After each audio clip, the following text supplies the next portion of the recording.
a story that you told that when you were about to graduate. Oh, Loretto! Story, Oh that story is horrifying. If you want your business to be a charity, then maybe form an NGO and start looking into something like that.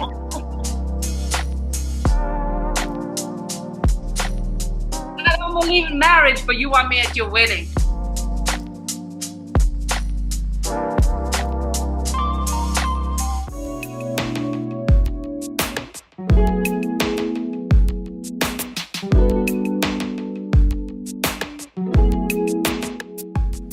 We are all connected. So join me as I talk to like-minded people about topics that are appropriate to the current times we are living in. My name is Lerato Shabalala and this is Relevant. Hi everyone, welcome to another episode of Relevant with me, Lerato Shabalala. Remember, you can listen to the podcast wherever you listen to your podcast, Spotify, Apple Podcasts, but we're also available on YouTube because me and my guests are cute, particularly my guest today. My goodness, like I can't even, when she came on, I was like, you are not being legit. She looks so amazing. Like I can't wait to introduce her to you guys. She's amazing. And because I know we're going to take a long time talking and I want to get to the talking, I'm just going to get straight to it. She is the co-founder of Jeri Kholisa. She's been a financial director and manager. She is a traveler. She's an artist. She's the representation of what Womandla is all about. I'm so excited today to be talking to Natasha Moret-Qubu. How are you, the eagle? I am good.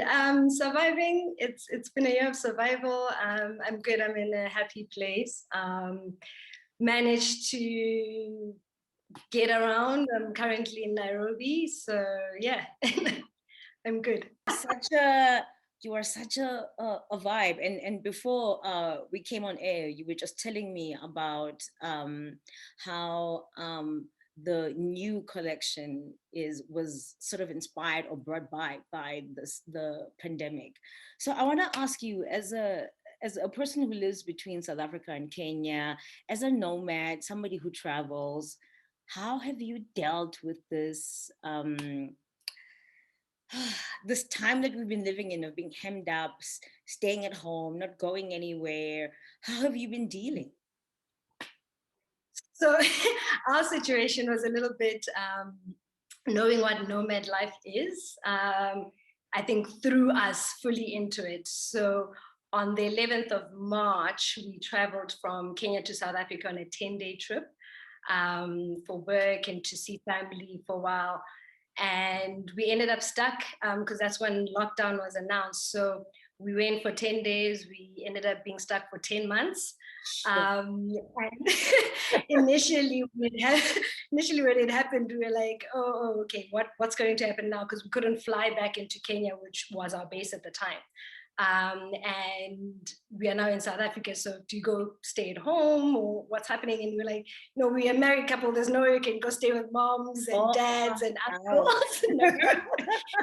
Especially during lockdown when you can't leave and all of you are together and you're not even used to that. So being who we are and being traveling beings, we decided, since we are homeless, we were actually calling it Home For. Let's use it as an opportunity to travel our country that we hadn't done actually for quite a bit. So during the time we were Airbnb hopping, given these restrictions. So if it was just Joburg, Gauteng, once they opened up Gauteng, we went to Mpumalanga, Limpopo, and started traveling that.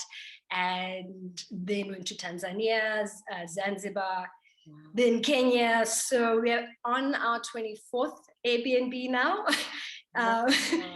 In 1 year.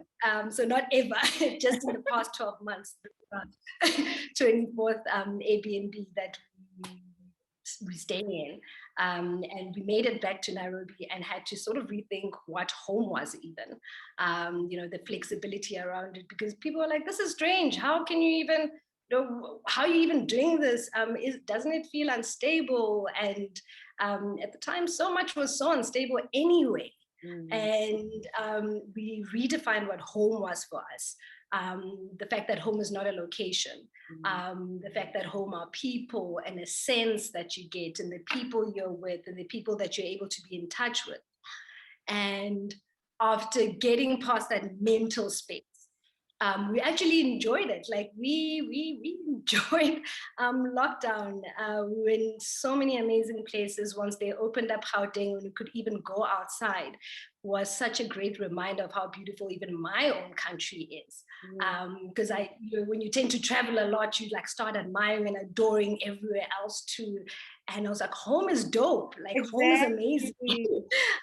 So then I had like all these friends who were saying, we've never actually seen South Africa through you. We've seen a lot of locations and destinations in Africa and through you, but we've never seen South Africa. We've probably seen more East Africa through you than anything.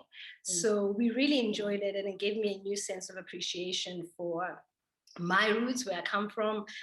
Went to the village where my grandfather was born, and just such like a sense of pride in my culture and being Mubedi, and like, finally seeing roots the way we're not taught in school, but like seeing roots and experiencing them on the ground. I came out of last year with such a bigger sense of self, but pride. And when you are from royalty and from goodness and from love, I feel like you carry yourself differently, because you're not, South African history is full of shame and us not being seen, as us always pulling ourselves away and having imposter syndrome and all sorts of things. But when you internally are coming from a place, a sense of pride, from your roots and who your people are, you approach the world so much more different, because I don't feel like I lack anything. I feel like I've got so much to give. My country has so much to give, my continent, my people. And that only would have come from me encountering different people on the continent to just give that sense of pride. But what I hadn't realized was how much of it I also needed from home. And spending the past year in South Africa was nothing I'd ever planned. We hadn't planned on moving back at all. And it reinforced the fact that I want to be out in the continent more, but I had so much to offer from home in myself as well, that I wasn't going to seek to fill myself in. I'm a full cup and I'm giving up, but I'm also educating and letting people see how beautiful we are outside of all the horrible stories that are told about us. So I'm continuing with the same work, but what has changed is who I am, and the lacking that I thought I had, I actually don't at all. Right. I think that's so amazing. I remember reading a story written about Iman, and she was talking about coming from Africa and now living in the UK, and then moving from the UK and being in America with her husband, David Bowie. And somebody said to her, they asked her, so what is home since you've moved around so much?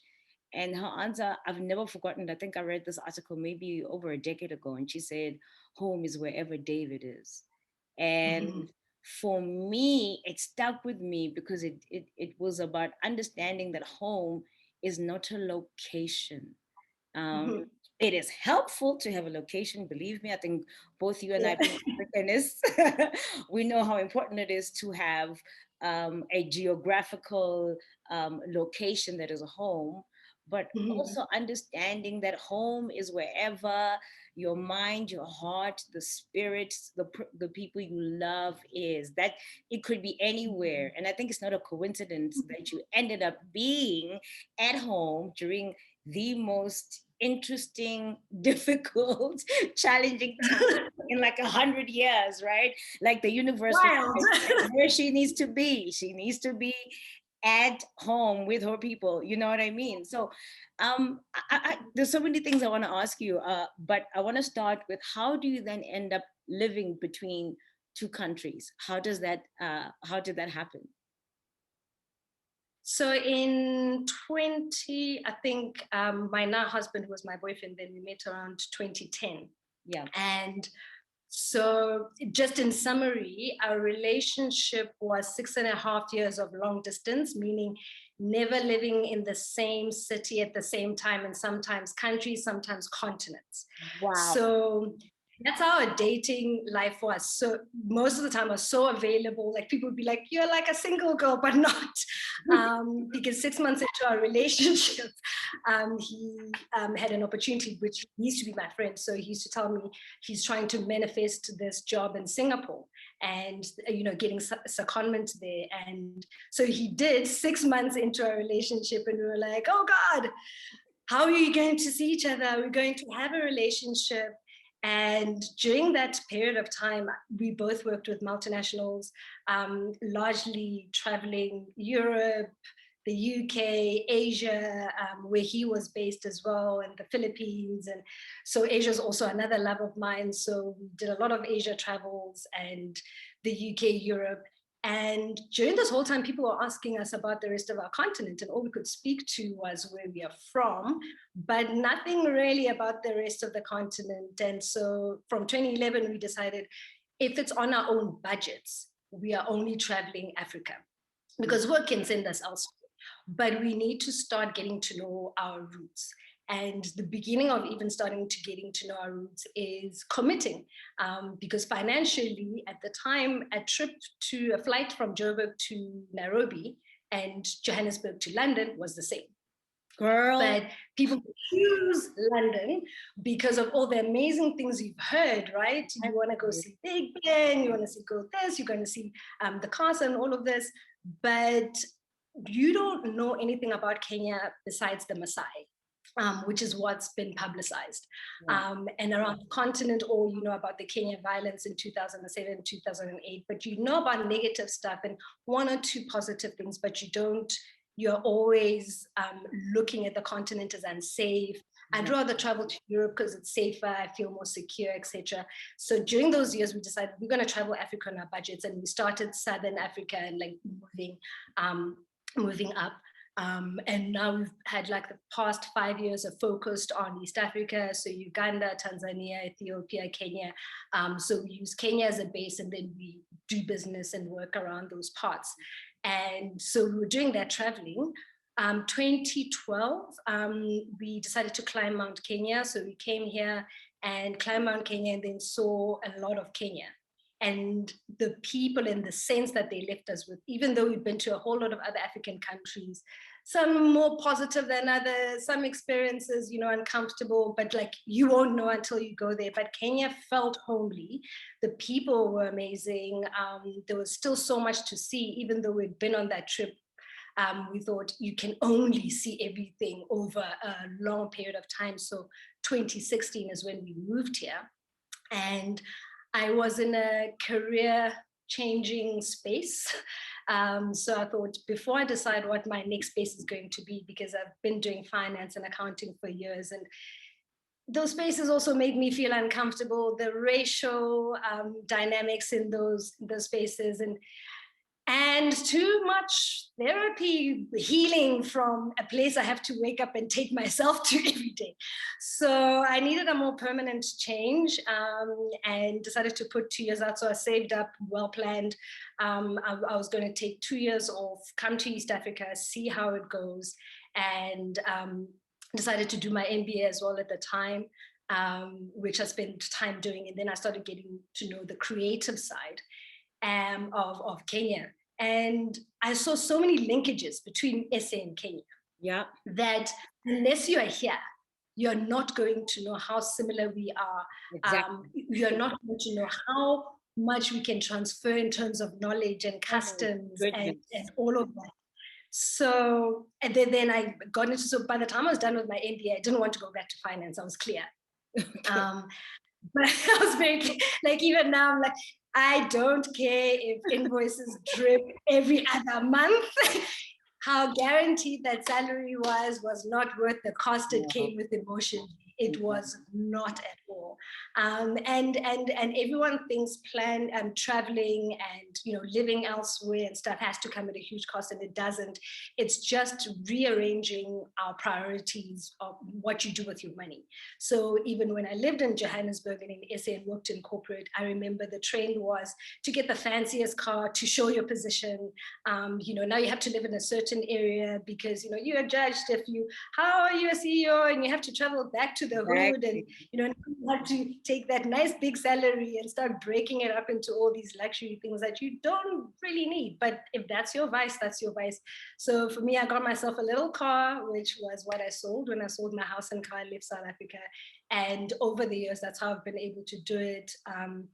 For me, it's I could either go out and pop the bottles and get that, or I can go have a nice glass of wine, a nice meal, and know that like in a month's time, I'm getting on a flight, I'm going to have a new experience, meet new people, and come back educated. So I'm academic, yes, like scholar-wise, but I also feel a lot of my education comes from travel. So I look at it as an investment into my education, because I wouldn't be me had I not traveled and met people doing different things. So I didn't think I could ever even leave corporate. How we were raised was that you stick to that job until it's retirement and when I started traveling and seeing people thinking in alternative careers and even gigging your skill sets, and those things were scary to me because it all sounded like instability. And I can imagine for an accountant, stability is important. I am typical type A. I super plan. I have 3 backup plans at a time. So even when I was doing this move from corporate into whatever else this world was going to be, it had to be those 2 years of like saving up, planning. At least I know the bare minimum. I had to calculate what I can live with as a bare minimum, and then we went from there. And once you even take out things like your car installment, insurance, bond, all the other payments that come with even the home ownership, and then you have to be like, wait, is this what I want to do? So what was dumb, or considered dumb at the time by a lot of my peers, was selling your house. It was like, you don't do that. You're selling your house, your car, you're leaving. You have to own property, you have to have assets. So internally, that's freaked me out. But I was like, if I don't do it, if I don't put myself out there, I'll never know whether or not. Maybe Nzoa, and then I have to pick myself up again from zero. So maybe, it's like, and because everyone was saying, you built this, and I was like, I don't feel like I've built anything, because I don't feel like what I've built is serving me. But now I'm like, wait, I make probably less than I did before now. I don't feel like that. I'm able to travel more. I own my time better. Our relationship is better because we're also not like stressed out people who come home and offload onto each other. I control my working hours. I've structured my life, and I can work from anywhere really now. And that was a big goal for me. So the past 4 years, my goal was, I need to be able to work from anywhere, so I'm not restricted to any one location, because I want to travel. And when COVID happened, was a good test for that, because at the time I'm leading a whole organization that's in Kenya. I'm the leader who's stuck in another country over months, and that was a true test of, can you now do this? Can you really work remotely and from anywhere? And I think COVID was a blessing, because I think the world is adjusting to that faster. And so over the years, it's just been little steps that, get you comfortable into a thing. So it's not I woke up and decided I'm going to be based out of multiple countries. And Kenya was meant to be 2 years, and then we were going to move to West Africa, which is still the plan. So Askis, I'm not coming back home anytime soon. So we're still planning on living in West Africa for a couple of years as well. And now we're more confident because we dealt with that home conversation. And is home us putting, our feet on the ground and saying, this is land, we're going to have kids, we're going to do this. Or is home what home is for us? And once we got to that place, it's just been more comfortable, no anxiety of comparing my lifestyle and where I'm at with, age mates, peers, what the world is doing. And I'm like, I don't think none of us know anyway. No. And the thing is, we act like we know, but we actually really don't know. And I think this time, for me, I think this time has been great in that so many people are realizing that it's not just about acquiring the things that other people have told you need for you to feel like a whole human, right? I feel like there's so many of us who got houses, cars, all the things that are about affluence, because that's what we think other people think we should have, say we should have. And then there's the reality of, but what do you want? And I think that this time has asked so many of us, what do you want? When you mention Kenya, when I'm a huge advocate of solo travel, right? I love traveling in general, but I think that particularly for women, you must be able to travel by yourself, because there's an instinctual, adventurous thing in traveling by yourself. And like you say, I was like many typical South Africans who'd done Europe by myself, North America by myself, and I realized I hadn't done the continent by myself, and I didn't have a good enough reason, Tasha, to say, why am I couldn't understand it. So when I turned 30, I was like, I am going to go on a solo trip to Kenya. I am going to discover myself, discover this place. And I remember I spent my 30th birthday at a restaurant that is a cave called Alibaba. I love it. Yes. Yes, there's a picture of me sitting by myself having dinner on my 30th birthday, and it was the most transformative thing ever. I read Eckhart Tolle's A New Earth, and I realized how amazing Kenyan people were. It was 2010. Shabala had just scored the first goal. So I had dreadlocks at the time, and Kenyans thought that we were related. So they... Yes, I was about to say yes. They gave me a better room. They were like, Shabalala. I was like, well, I'll take it. And I realized how similar we are. I realized, I then began looking at the story of the Bantu people, of the understanding of how Swahili says umzungu and Tina we say umlungu, and how the Bantu people traveled, and how we look alike. So I learned how to say habari nzuri, and then the people go on. I'd be like, no, that's what I know. I don't know anything more than that. That's it. That's it. Don't go further than that. And I think the discovery of the continent for me has been amazing. So I want to ask you about how you combined your love for fashion, music, art, traveling into a space that then becomes Jeri Kholisa, a space where we can buy some of the things from, I know one of the designers you like is the maker of this ring, who's Adele Dejak. She's amazing. I love her. And so how does that happen, where you combine all those things and turn them into a space, a curated space, where somebody like me who's a lover of us, women, African people, and fashion, that you can go to and check out? You're right. So that happened during that MBA time. So I moved over to Kenya, and the first thing I wanted to do was explore the accessory world. And actually, Adele Dejak was also one of the first brands I started importing into SA for pop-ups, and trying to see, because my thing is, oh my God, I found all these amazing designers. Now everyone has to know. Sharing. And that's actually what the platform is about, because I figured if I'm looking for this, there's someone else looking for these designers. If I'm looking for this music, there's someone else looking for this music. If I'm finding these amazing destinations, there's someone else who will probably fall in love with places. So it was happening gradually. So we had like pop-ups in Joburg, and I had a Kenyan partner at the time who was also introducing me to these brands.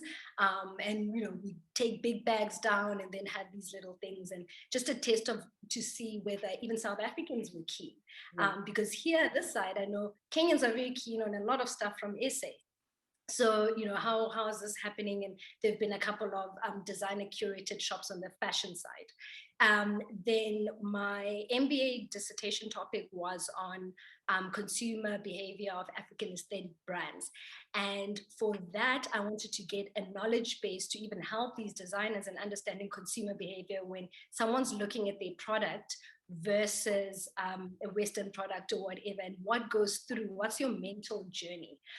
So in typical, I guess, self style, I nerd everything out. So I was like, okay, so this is the thinking around the fashion side and the behavior. What's happening with music? Everyone in Kenya, most people in Kenya know a lot about it in SA, and it's not vice versa. So why is that the case? Then going to find out, it's the industry here is not as strong, and they had political instability for years, so the big majors weren't coming to set up camp in Kenya. So that's why you have everyone running mostly from South Africa and Nigeria, and then looking at those and how can we do this better. So then I was largely in a fashion space and curious about the music space and working with artists. And then I got approached by Sauti Sol, who are incredible African artists, amazing. And they were starting a label called Soul Generation, Records, they were looking for an MD, and they really wanted someone with an academic corporate background, but also had interest and knowledge of the arts and understanding, because you're dealing with artists, so there's also certain sensitivities and understanding from that perspective. And with Soul Generation, the idea was to cultivate the industry and also have sort of a pipeline up and coming artists coming through that. And I mean, like, Sautu is great. Working with them, still working with them, has been amazing. But now working in a different capacity, because I get to a point where I'm like, but more can be done. And so being at home for the year and also having all those conversations started, just not last year, but last year was let's make it bigger. But before that was, these things they're unstructured, and therefore they're unprofitable because no one is really working in a succinct manner, and everyone's trying to work in silos, and people are experiencing the same problems and not consulting with each other. So then it was, let's build ecosystems around these environments, and start whatever linkages I even have of different places. Let's start getting collaboration. So even in SA, working with the likes of Pilani Bubu, who's also been here, worked with Kenyan guys, and actually I think she's coming back again this year, and making now music with Kenyan producers. Sauti Sol has worked with Shoma Josie Black Motion on the Queen Sono thing, so Soweto Gospel Choir. We've got Mviri, the storyteller, also working on things. So we've just looked at this world as it's art, and you can't imagine a world without art. So why is art not as profitable, not seen as important? And it's now building the structures, because once I started with fashion, I was like, music has the same thing. This is the same thing. This is the same thing. So with Jeri Kholisa, and why it's one umbrella for all of those, it's to show the interconnected nature of it all, and how inspiration of it is from here. So the travel is, we say, rooted in African, rooted in our Africanness. And it's because the travel of it usually inspires the film, the photography, the music, the fashion. You can't look at a cloth and not look at its origin, and not look at a print and a print telling a history, being able to tie it to a drum line, being able to try it to some sort of chant, being able to try it to like more what it is. And then when it's so wild, I started even looking up, like you were saying, the migration and how even our music goes. And then you've got this flavor, you've got bongo flavor, you've got the Afro beats and all the sounds that have come out of South Africa. And you look at the bass, which is now the drum, and like how we are all influenced, even if we have our own nuances. Like there's a lot of similarities, but we wouldn't know that unless you went and found out, or someone was telling you there's a platform to discover all of this. We wouldn't have xenophobia if, you know, people even understood how African countries have played the role in the various liberations. And so for us was, you know, let's put together this thing and start showing people the continent through us who are also African. Because there's a lot of even Americans who have done it, or Black Americans who do it and have done it. And, you know, like, and we are there like, oh, say Italy. You know, like I'm going to tell you about all these amazing things I'm seeing there. So we are trying to tie and also show how all of these things are not singular and they connected. Our culture is such a beautiful thing that it inspires how we dress, how we chant, how we sing, and everything that is around us. So travel becomes a way of us discovering all of that. So I feel like I wouldn't have found out any of this had I not traveled. I mean, the internet's there, and yes, you can.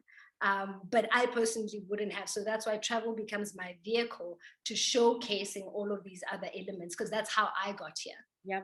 And I think the issue, and I've often said this, is that South Africa is seen as the country that thinks it's like the United States of Africa. We feel like we don't have to. Yeah. You know what I mean?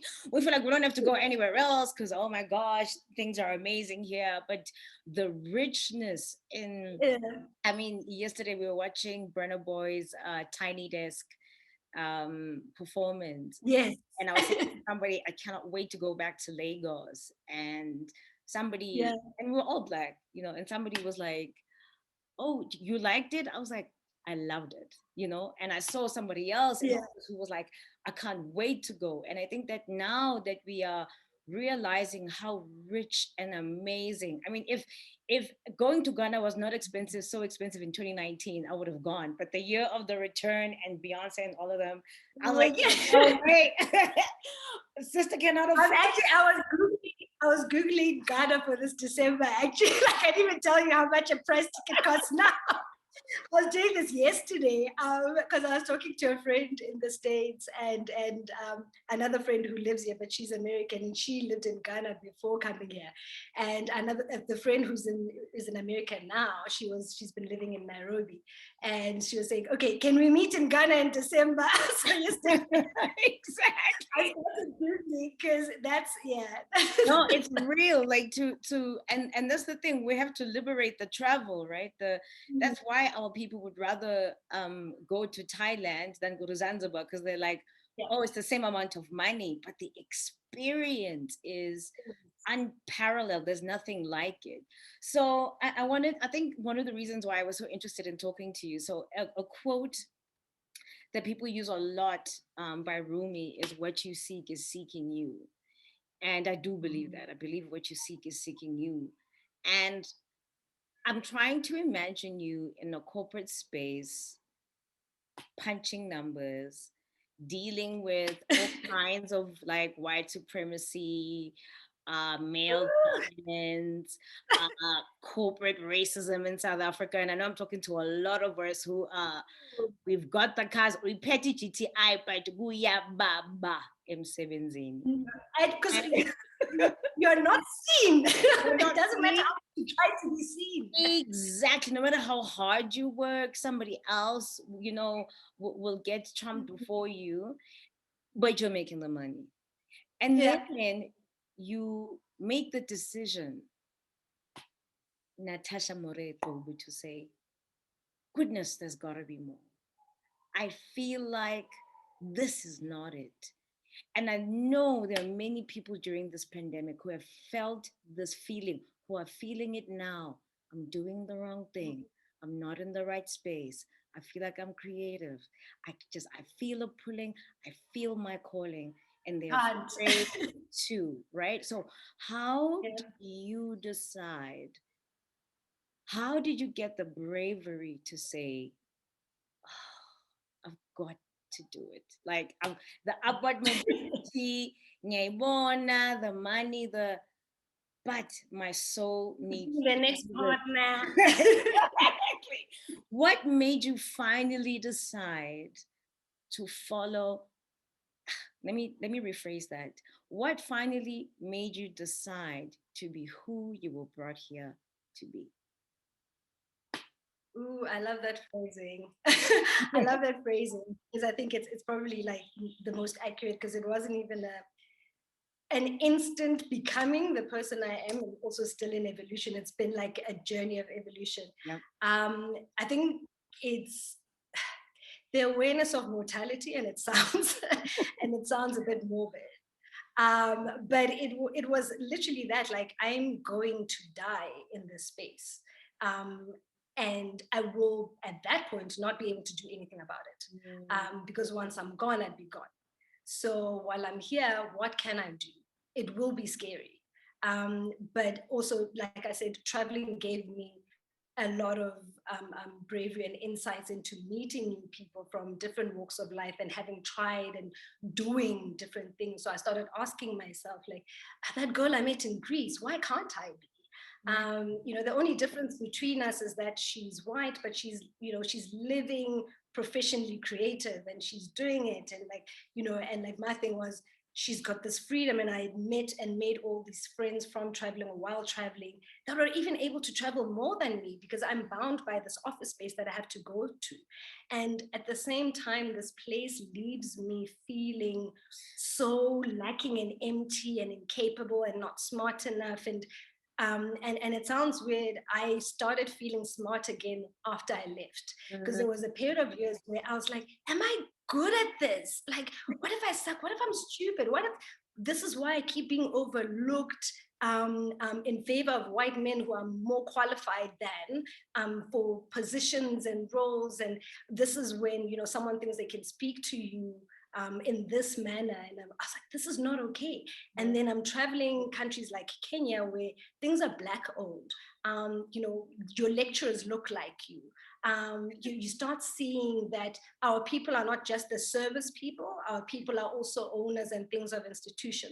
And East Africa, especially with Kenya and having, them being liberated way before us, coming here was a wild experience, because I'm like, wait, you guys, the white people are actually like the tiniest of minority, and they also don't have the most power as they do in SA, where they're minority, but they've got so much power. Exactly. Like here, the people own the land, they own the agriculture, they own businesses, they own all of those things. So seeing that inspires you and says, I should try.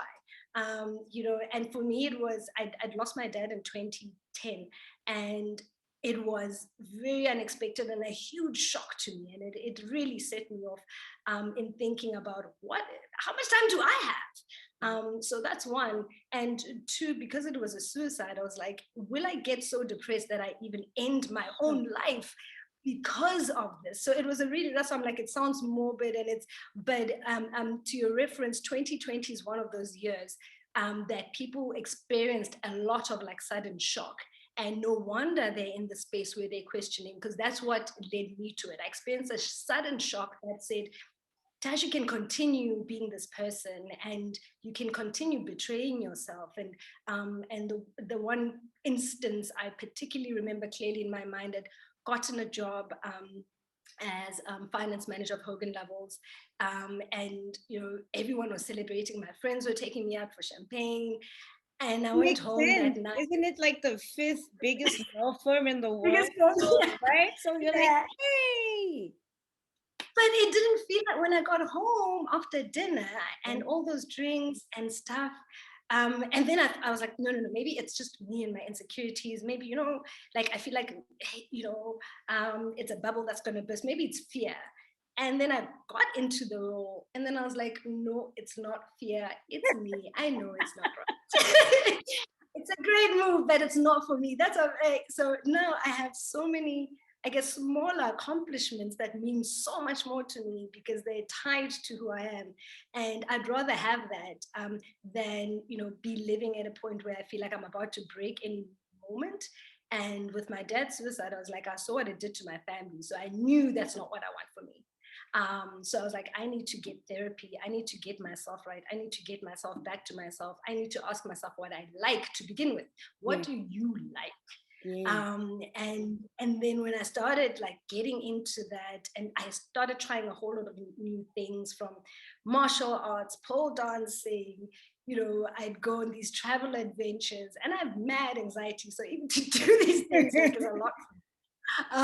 So like I'm introverted. I prefer being home, being by myself, and taking myself out of my comfort zone in those ways helped me make that decision. And I'm glad I did, because at the time I felt like everyone was saying, a lot of people who didn't know me, or some who knew me, my own family, was saying, this is not the path to success.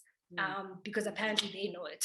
And I was saying to myself, well, this is not the path to happiness either, because I don't feel it.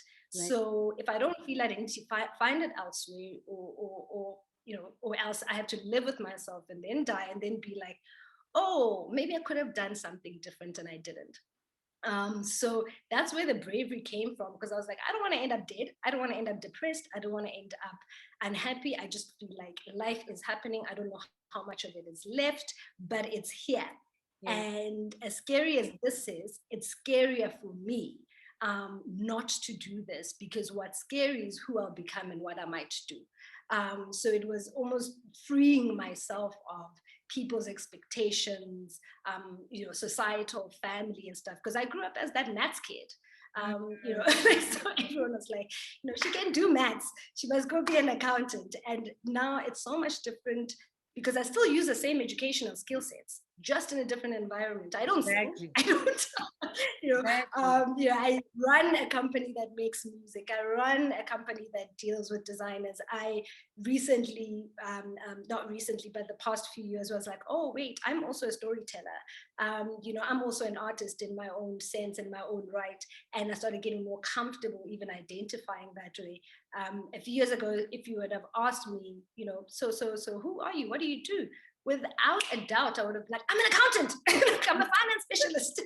And so like now, and I respond, oh, I'm an artist. And they're like, oh, what did you make music? Do you? I'm like, no, I just live art. And, everything I do is around art, whether it's music publishing, whether it's actual music releases, whether it's fashion, whether it's brand consultations.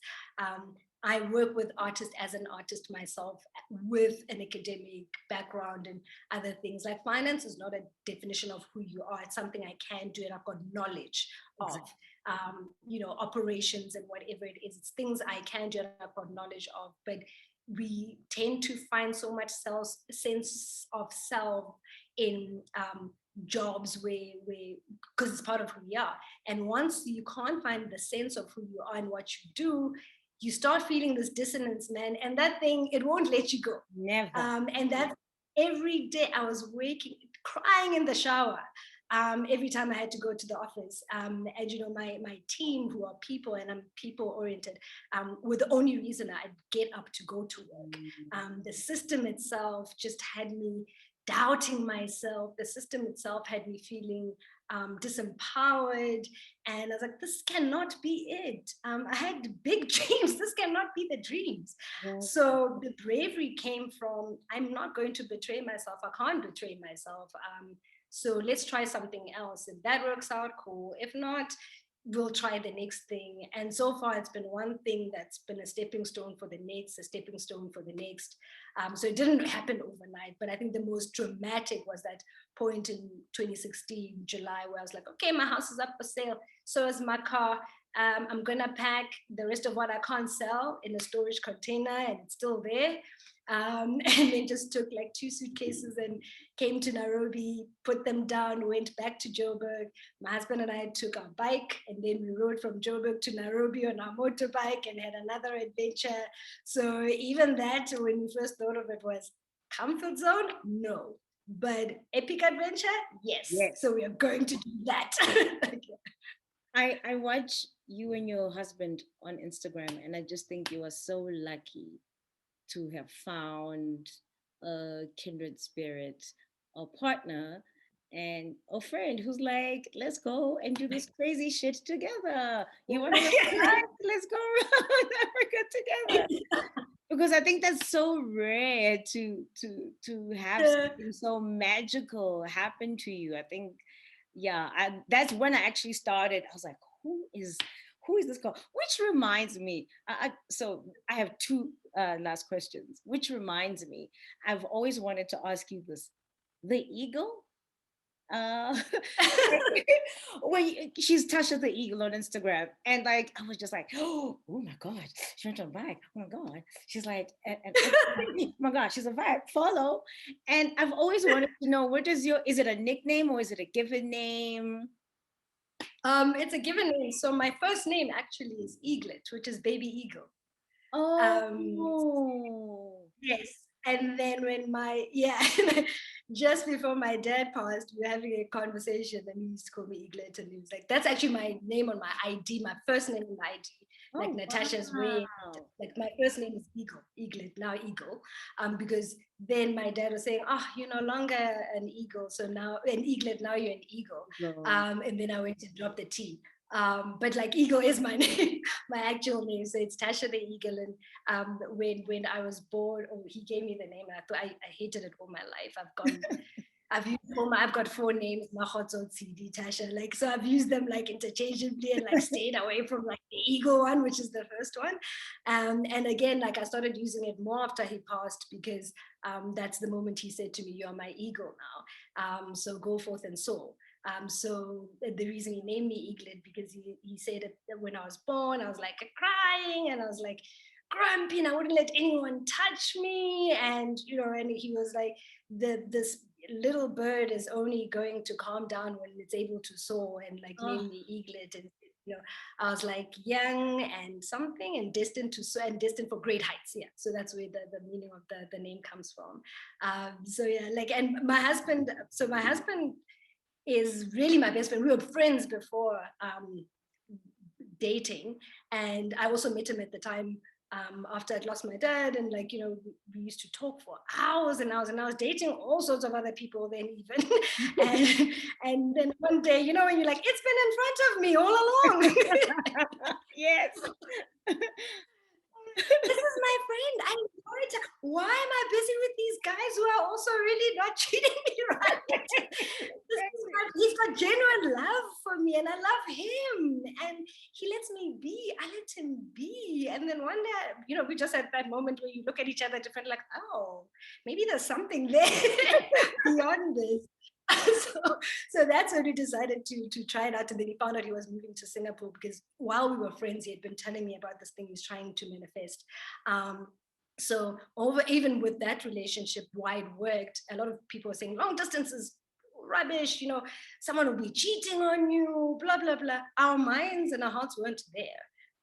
Because that's also, how we looked at the relationship was about us and, what we're trying to do. And our goal is to bring out the best out of each other, and that was on a friendship level, and that still is right now. So I've never woken up and said I feel this way and had it been invalidated. Yeah. So when he woke up and said, let's ride our other bike from Joburg to Nairobi, because we need a bike in Nairobi, let's not buy a bike in Nairobi, I was like, okay. and then when it came to doing it, we were like, your flames. Like, this is not and then we did it. So like, it's just been like, yeah. So even when like now he's my business partner, he's my friend. People are like, don't you guys get sick of each other? And I think it's because we are friends first, foremost, more than anything. Yeah. And then everything happens. So that's the basis of even the transparency and openness, because I don't feel like I can't say anything out of fear of, hey, this guy's going to leave me. And we don't also have that whole, I'm holding on to you for dear life. It's be free. We encourage each other to be free, to explore, to find stuff within ourselves and explore those things. So I'm not there like, no, you can't try this. You have to bring a paycheck every month. So he's also like, yeah. So we've got less of, even in the relationship, less of that. It's your responsibility to hold any one role. It's always a partnership thing. So we don't have things of you only do cleaning and cooking, and you only do, we both run our house. It's our house. So if our house is in a mess, it's our responsibility to clean it up. So that's how we look at money. That's how we treat all of these things. They're part of things happening, and we never make anything more important than ourselves, and ourselves to each other and our being. So spiritually, I went on and said, I need to go find what I believe in, because right now I'm not feeling Christianity and that way. I need to go. And then I started researching African spirituality. I started doing all of these things. And at no point was he like, no, no, no, no, no. This is who you've always been. This is who you need to stick to. So he's also, I've been not given me the freedom, but I never feel like my evolution affects him negatively in any way, neither does he. So I think that's why the relationship works, because I'm like, be the best you, homie. And he's also like, be the best you, homie. And that's where we're at. Maya Angelou said that love liberates. And she was right, wasn't she? That love liberates. It literally gives you the freedom to be yourself. And if you feel constricted, then you have to because this is not my first relationship. I know how I felt before. I know where I felt like I can't say certain things and I have to be a certain person, or I have to be your cheerleader the entire time, but I never feel like I have the same amount of support. So I've been in those relationships where I would feel like I'm losing myself by being a part of you. So this time around, what was different was that I felt like I could be absolutely anything, and still have the support and encouragement all the time. Isn't that and now, like we all do, you look back and you're like, woo, who was that? But you're like, I was great. Exactly. And also, as you get older, you realize liberation, platonically and romantically, and even family-wise, is crucial. It's like the number one thing. I think that's why I think, other than love and the sense of internal peace, freedom is the one thing we all seek and want, all of us. So my last question to you is, what's next? I know you mentioned West Africa. You're wearing your current collection. And maybe what's next is an incorrect question. Maybe it is, what do you see for yourself for the coming years? Still living nomadically, creatively, and spiritually, but like, what do you see for yourself, your business, your husband, your family? What are your biggest dreams for yourself? So, like for myself, going forward is, well, one, I want to continue sharing a bit more, even with the Jeri Kholisa platform, like in the more immediate. I wasn't making enough time to share. I was experiencing a lot. So I want to make time to share with the intention of demystifying a lot, and actually doing it practically. Because when you think about travel, you think, I need to have this amount of money and this amount of thing, and maybe you don't even know of all the other riches that travel come with, such as what it gives you. So, you're saving up for a degree, and what I'm not saying, don't do that. But for me, I felt like it was that educational. So it's worth plowing into. So, and if you're not able to do that, now that it's, we are under COVID-19, we can't travel as much. The travel that I have done, and I've got, I don't know how many hard drives of images and stories and things I've also collected over time, but never found time to even put it on the platform. So I'm spending the next, or this past 2 months, where we are trying to write more, we are trying to put it out there so you can at least virtually travel with us and experience those things. But bigger than that for me is finding African creative solutions. And actually getting industry. I hate the fact that our creatives a lot of the time feel like they need to do multiple jobs, or especially even musicians feel like I need to do something else and be a musician at the same time, because it's impossible. So we've dedicated largely our lives to building industry and assisting in that. There's a lobby group that we work with in Kenya called ARA, Artists' Rights Africa, and it's in building out now systems and creating ecosystems in the industry, because no one's going to save us. So that's my thing. That's what purpose is. So my purpose is servitude in that field. So whatever I'll be doing in the next few years will continue being in that space, and as things inform, as I learn, plowing myself back in there, because servitude has given me more than trying to do things that are me focused, because I get a lot of joy from this space than I did when I was climbing up the ladder and like effing things up in the boardroom. This, to me, it really is fulfilling. Seeing someone manifest a dream from creating something, whether it's a song, it's a product and stuff, and being able to now put it in a market and put it in a place where it's appreciated, bought, commercialized, etc., is where I want to be. So I'm an appreciator, but I feel like it's not enough just doing that. We need to figure out what industries are we building that support these creatives, or else we are not going to have this. We are not going to have our stories told. We're not going to have accurate accounts of our history. We're going to see our creations fizzle out because we're not trying to uphold them. This Africanness is going to be this trend, and then the world's going to forget and focus on someone else if we don't make sure people understand that we're not a trend, we're not a fetish, we're not here for now. We've always been here, and we are here going forward, and this is what we bring to the table. But no one's going to set up industries, and no one is going to help bring our people up. How many NGOs have been here with that mandate? But things fail because it's being done with no local knowledge. So you're going to come here and bring an NGO that solves a problem that's not my problem, my immediate problem, which means we keep missing the point completely.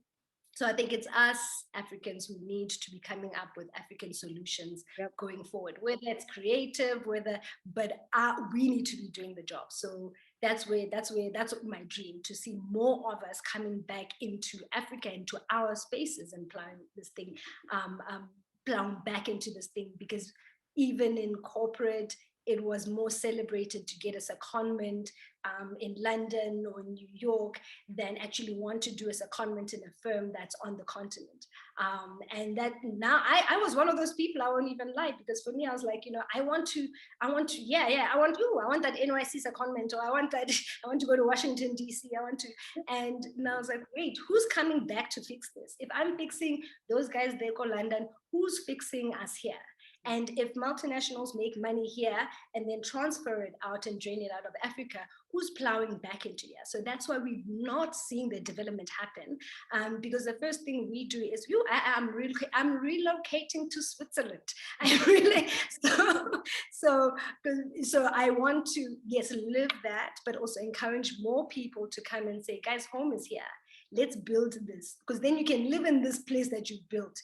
The reason everything else looks so attractive is they've gone and built their things. So now you keep going there and even like helping them build their things further and appreciating, and you're leaving your own home a mess. So no, stop checking Batu Babang.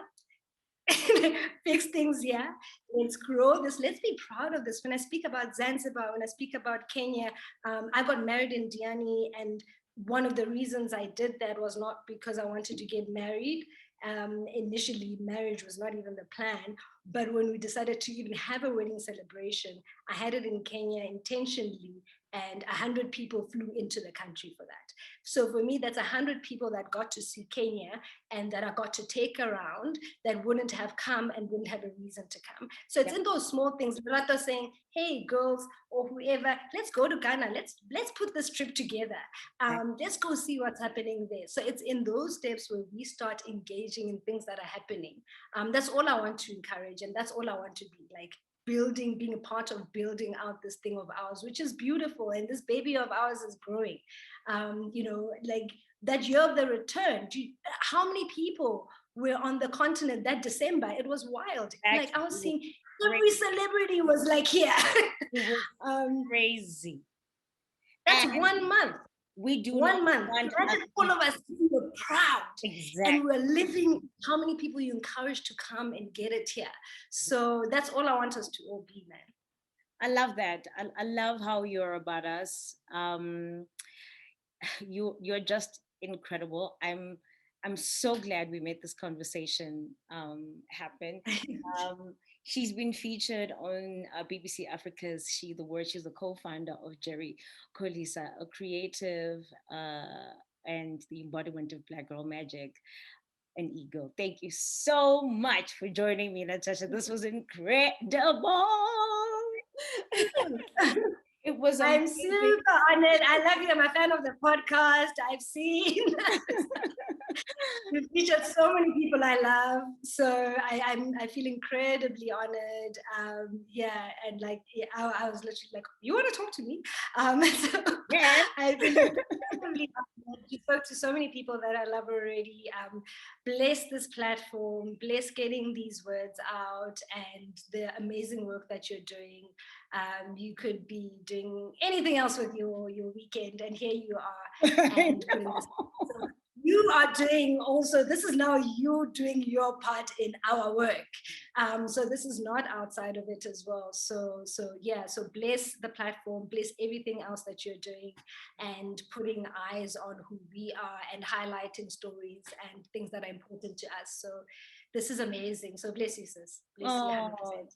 Thank you so much, Natasha. You know, Nina Simone said, I think we're the most incredible people, the most beautiful people, us Black people. And that's how I feel. And I feel when I meet other people who are like-minded like you, I have to tell somebody about you. And better believe this is not our last conversation. It's our first of many. Yes. It's our first of many. And hopefully we'll get to travel together soon. When you come to Kenya again or wherever else we meet, because I have friends that are South African and I've never met them at home, but I've seen them like all over else. So whether it's Kenya or wherever, like whether it's a solo travel, I'll be here. You have a home here. So, welcome anytime. Thank you so much. And believe me, I'm going to take you up on that offer because, girl, my passport is itching. Don't even need a visa. Look, I endeavored to bring 100 people here. Trust me, one guest is like, I get so hyped and take people everywhere. And there's also so many places I want to go to here and I haven't been. So I always use those opportunities to do that. So when friends come over, I'll say, okay, we'll go here, I've been, but I also want to go to Samburu land. I also want to go to this place. So it also gives me a chance to be a tour guide, but also a tourist at the same time. So Karibu. Listen, thank you. I'm so excited about this. Like, she's Tasha the Eagle on Instagram. She's amazing. Follow her. She's incredible. Thank you so much for joining me on Relevant. You're amazing. Thank you.